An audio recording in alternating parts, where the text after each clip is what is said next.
कुछ दिन पहले भोपाल से एक दिल दहलाने वाला केस सामने आया। ये केस था त्विषा शर्मा सुसाइड केस। इस वीडियो में हम ये बात नहीं करने वाले कि कौन सही है और कौन गलत, वो हमारा काम नहीं है। इस वीडियो में हम सिर्फ ये देखेंगे कि एक पुरुष होने के नाते ऐसी क्या चीज़ें हैं जो आप इस केस से सीख सकते हैं। इस कपल की शादी होती है दिसंबर 2025 में और 6 महीने के अंदर ही ना सिर्फ इनकी शादी टूटती है बल्कि दोनों में से एक अपनी जिंदगी हार जाता है। लड़की ने सुसाइड करके अपनी जान गंवा दी। अब उसके परिवार वाले रो रहे हैं और उन्हें जवाब चाहिए कि उनकी लड़की की मौत कैसे हुई।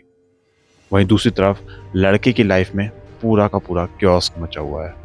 वो और उसका परिवार पूरी तरीके से परेशान है और कहा नहीं जा सकता कि ये परेशानी उनकी कब तक चलेगी। मगर आप कैसे इन सारी चीज़ों से बच सकते हैं, चलिए देखते हैं आज के इस निर्भय सूत्र के वीडियो में। सबसे पहली चीज़ कि ये कपल किसी डेटिंग या मैट्रिमोनियल साइट में मिले थे, वर्चुअल वर्ल्ड में, रियलिटी में नहीं। वर्चुअल वर्ल्ड की खासियत ये है कि आप खुद को जैसा दिखाना चाहते हैं वैसा दिखा सकते हैं। आप अपनी बेस्ट चीज़ दिखा सकते हैं और उससे भी बढ़कर आप एक पूरा झूठा वर्ल्ड क्रिएट कर सकते हैं। अगर सामने वाला आपकी असलियत नहीं जानता तो कभी ये पता लगा ही नहीं पाएगा कि आप असल में कौन हैं।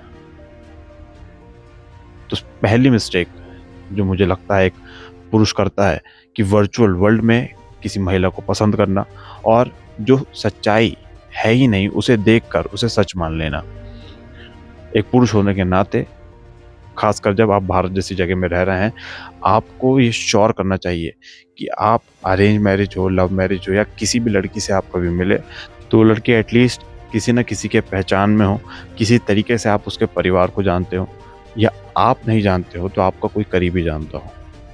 इससे लड़की का बैकग्राउंड या अगर एक महिला पुरुष को देख रही है तो उस पुरुष का बैकग्राउंड आसानी से चेक हो जाता है और ये बहुत ज़रूरी है जब आप किसी रिलेशनशिप में जाएं और विशेषकर जब आप विवाह के बारे में सोचें।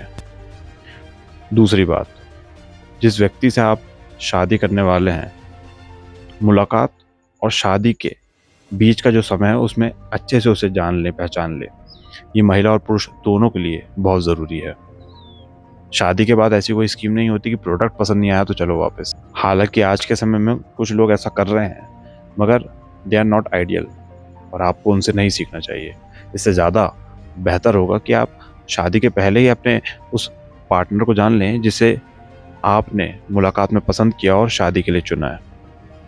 इनके केस में ये 2024 में मिले और 2024 से 25 तक इनके पास समय था, मगर शायद इनके भी जो बात नहीं हो पाई, जो प्रॉब्लम उस हस्बैंड को शादी के बाद आ रही थी, अगर वो बातचीत करता तो हो सकता है कि वो उन नेगेटिव पॉइंट को शादी के पहले ही रेक्टिफाई कर लेता। सबसे बड़ा रेक्टिफायर अगर वो किसी पॉइंट को कर सकता था वो था लाइफस्टाइल। त्विषा उस बैकग्राउंड से आती थी जो समर्थ के लिए टोटली अपोजिट था।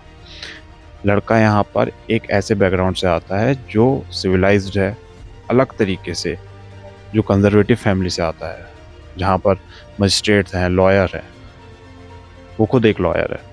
ऑन द अदर साइड जिस लड़की से वो शादी करने वाला था वो लड़की मॉडलिंग और एक्टिंग जैसे बैकग्राउंड से आती थी। मुझे बताने की ज़रूरत नहीं है कि इस फील्ड में और लॉयर वाली फील्ड में कितना डिफरेंस है। एंड अगर आपने स्टेप लिया है कि आपका पार्टनर एक पूरे अलग बैकग्राउंड से आ रहा है और आपने सोचा है कि आप उसके साथ शादी करेंगे और रह लेंगे, एडजस्ट कर लेंगे, देन आपको अपनी बात पे अड़िग रहना चाहिए। अगर ऐसा नहीं है तो शादी के पहले ही आपको ये सारी चीज़ें समझना चाहिए।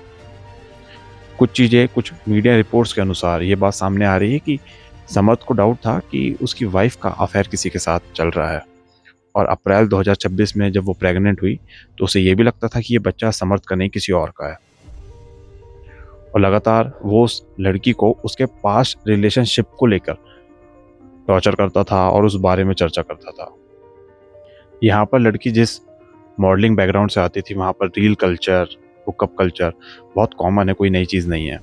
अगर आप ऐसे बैकग्राउंड की लड़की से शादी कर रहे हैं तो डेफिनेटली उसका पास्ट रहा होगा और एक क्या बहुत सारे पास्ट रहे होंगे। तो ये चीज़ आपको पहले सोचना था। शादी के पहले आप अगर ये चीज़ सोच लेते, उससे बात कर लेते और इन सारी चीज़ों को समझ लेते, तो शायद पहले मना कर देते। मगर डेफ़िनेटली यहाँ पर उसने जो उसके पास समय मिला था, उसका उपयोग नहीं किया and now he is facing the consequences. तो ये बहुत ज़रूरी है कि जब आपकी मुलाकात हो, अरेंज मैरिज हो, लव मैरिज हो, कोशिश करें अपने पार्टनर को समझें। इस तरीके से समझें कि क्या आप अपनी लाइफ़ उसके साथ बिता सकते हैं at any situation, at any cost. Then move forward, नहीं तो रहने दो भाई, ज़िंदगी दोनों की बर्बाद होगी। थर्ड पॉइंट, जो कि पुरुषों के लिए बहुत ज़्यादा ज़रूरी है, स्टे अवे फ्रॉम गर्ल्स जिनका कोई पास्ट हो, जो एक्टिंग, मॉडलिंग, रील कल्चर के बैकग्राउंड से आती हो। यहाँ कुछ लोग सोच सकते हैं कि कैसे मैं किसी व्यक्ति को उसके काम से जज कर सकता हूँ, मगर असल में ये चीज़ें लड़कियों के लिए बहुत नुकसानदायक है और उन्हें पता भी नहीं चलता। वो एक ऐसे दलदल में घुस जाती हैं जहाँ से निकलना बहुत मुश्किल हो जाता है, और जिन लड़कियों को ये समझ में आता है, वो इससे निकल कर एक अच्छी सेटल लाइफ में चली जाती हैं। मगर द रीज़न इज़ कि जिस लड़की का पास्ट है, उसको ऑलरेडी मल्टीपल रिलेशन की आदत है, वो बोर हो जाती है। How she can live with one man? And जो इस रील कल्चर से आ रही है, उसे अटेंशन चाहिए, उसे दुनिया की अटेंशन चाहिए। वो कैसे कन्फाइंड होकर रह पाएगी एक रिलेशनशिप के अंदर? एंड यस, एक रिलेशनशिप में आने के बाद you have to confined yourself. आदमी हो, औरत हो, दोनों को अपनी लिमिट सेट करनी होती है बाहर के लोगों के लिए। अगर कोई महिला ऐसा नहीं कर पा रही, तो एक पुरुष के लिए बहुत नुकसानदायक चीज़ है। यहाँ पर समर्थ की माँ का कहना है कि वो कभी भी हाउसवाइफ नहीं बनना चाहती थी। हो सकता है कि त्रिशा के घर वालों ने थोड़ा जोर जबरदस्ती की होगी, उसकी उम्र हो रही है और शादी कर लेनी चाहिए, और उसने भी सोचा हो कि चलो सेटल हो जाते हैं, एक अच्छा लड़का मिल रहा है।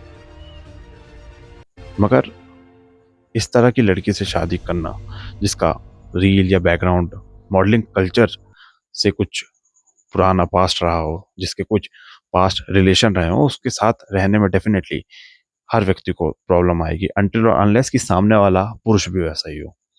So stay away from such girl जिनका पास्ट हो, जो मॉडलिंग और एक्टिंग और इस रियल बैकग्राउंड से आती हो। आपको थोड़े दिन की खुशी मिल सकती है कि आप एक खूबसूरत बीवी को घर लाए हैं, मगर डेफिनेटली आपको आगे चल के प्रॉब्लम होगी, क्योंकि आदमी शादी करके पत्नी को घर लाता है ताकि वो अपना घर बसा सके, अपनी फैमिली बिल्ड कर सके। और जिस लड़की का ये माइंडसेट नहीं होता, आप उसके साथ अपनी फैमिली बिल्ड नहीं कर सकते। मेजॉरिटी ऑफ गर्ल्स जो रील, मॉडलिंग और इस बैकग्राउंड से आती हैं, उन्हें हाउसवाइफ नहीं बनना, उन्हें फैमिली बिल्ड नहीं करना। They just want to be independent. बस वो ऐसे ही जीना चाहती हैं। उन्हें वैसे ही रहने दें, उन्हें सुधारने की ना आवश्यकता है और ना ही आपकी ज़िम्मेदारी है। बस आप उनसे दूर रहें और एक अच्छी लड़की देखकर उसके साथ रिलेशन में जाएँ। द फोर्थ थिंग, अपने गुस्से को कंट्रोल में रखें। किसी महिला पर हाथ उठाकर आपकी मर्दानगी साबित नहीं होगी। उल्टा आप अपने आप में कमज़ोर होंगे। हाथ उठाना है तो अपने बराबर के आदमी, जो आपके बराबर का मजबूत हो, उसके ऊपर उठाएँ। महिला के साथ ऐसा व्यवहार करना गलत है, भले ही वो कैसी भी हो। मुझे नहीं पता इस केस में कौन सही है, कौन गलत है, मगर जैसी बातें सामने आ रही हैं कि अगर आदमी अपनी वाइफ़ को मार रहा है, तो ये टोटली गलत है।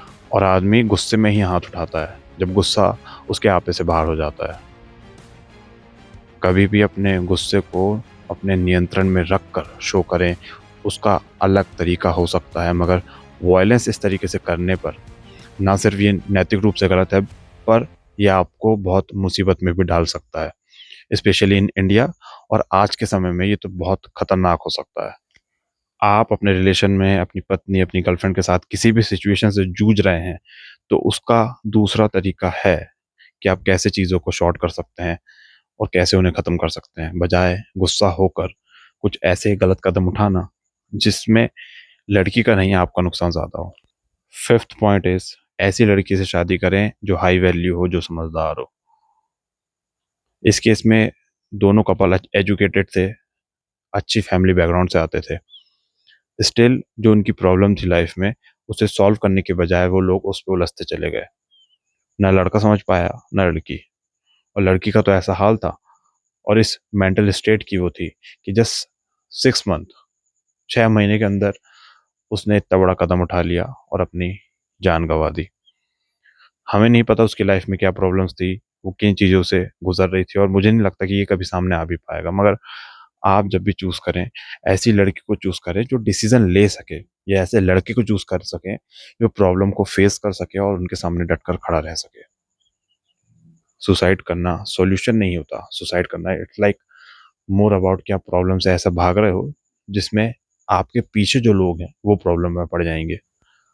एंड रही दहेज वाली बात, तो मुझे लगता है कि सिर्फ़ इसके लिए लड़के वाले नहीं, लड़की वाले भी पूरी तरीके से ज़िम्मेदार होते हैं। ये ट्रेंड बन चुका है कि जब भी कोई लड़की ससुराल में कोई कदम उठाती है, तो दुनिया बोलना चालू कर देती है कि दहेज गलत है, और तमाम तरह की चीज़ें, एलिगेशन लगाए जाते हैं लड़के वालों के ऊपर। मगर दहेज अपने आप में एक चॉइस है। पेरेंट्स कमाते हैं, सेव करके रखते हैं, और एज़ अ गिफ्ट वो अपनी बेटी को कुछ देना चाहते हैं, तो वो दे सकते हैं। ये गलत तब होता है जब लड़के वाले फ़ोर्सफुली कुछ माँगते हैं। पर लड़के वाले अकेले ज़िम्मेदार नहीं है, जो फ़ोर्सफुली इन सारी चीज़ों को सहता है और अपनी लड़की की सिर्फ़ शादी करने के लिए पैसे देता है, वो भी पूरी तरीके से ज़िम्मेदार है। कुछ लोग इसको कुप्रथा मानते हैं, कुछ इसको प्रथा मानते हैं। ये पर्सनल चॉइस है, कोई अपनी बेटी को कुछ देना चाहता है तो वो दे सकता है, कोई अपने दामाद को कुछ देना चाहता है तो वो दे सकता है। हमें इन चीज़ों को ना डेकोरेटिव करना चाहिए, ना ही इसका मज़ाक बनाकर या इसको दोष देना चाहिए। इससे सारी चीज़ें नहीं होती। एक व्यक्ति का मानसिक स्तर कैसा है, उसकी सोच, उसके विचार कैसे हैं, इन चीज़ों से भी बहुत फ़र्क पड़ता है। इस केस से कुछ सीखने वाली चीज़ें ये थी, जो मैंने आपको बताया। मगर इसके साथ ही, अगर इसके बावजूद भी आप ऐसी किसी स्थिति में फँस जाते हैं, तो कभी भी पैनिक ना हों, शांति से काम लें, अच्छे वकील से सलाह लें और उसके बाद कोई कदम उठाएँ। तो मेरे दोस्त, एक पुरुष की तरह जिएँ, ज़िम्मेदारी लें, अपने कर्तव्य निभाएँ, रिस्पॉन्सिबिलिटी लेकर उसे पूरा करें, चैलेंजेस लें। यही था आज का निर्भय सूत्र।